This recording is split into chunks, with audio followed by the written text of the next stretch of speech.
Hello guys, welcome back to our new mini vlog. आणि आजचं climate एकदम थंड होतं। अशा क्लायमेटमध्ये सकाळी उठल्या सगळं आवरल्यानंतर सगळ्यात आधी मी चहा ठेवला आहे। एका साईडला झाली आहे डुगूची आंघोळ आणि त्याला फार सर्दीसुद्धा झाली आहे। डुगू बनीला स्कूलसाठी रेडी करायचं आहे। त्यांचे स्पोर्ट्सचे आणि रेग्युलर असे दोन युनिफॉर्म असतात।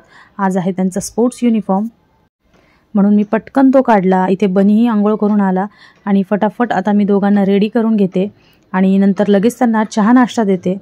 बनीला जरा जास्तच थंडी वाजत होती, म्हणून त्याने इथे जॅकेट घातलं आणि दोघांचे टिफिन मी इथे रेडी केले।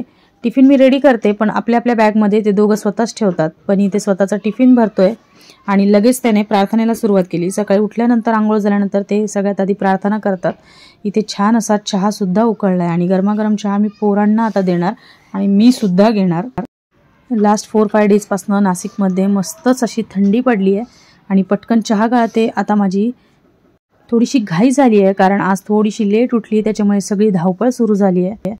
पटकन चहा गाळून दोघांना मी चहा आणून देते आणि एवढं सगळं करता करता सकाळचे 9 वाजले। तुम्हाला हा व्लॉग कसा वाटला? व्लॉग आवडला असेल तर लाईक, शेअर, सबस्क्राईब।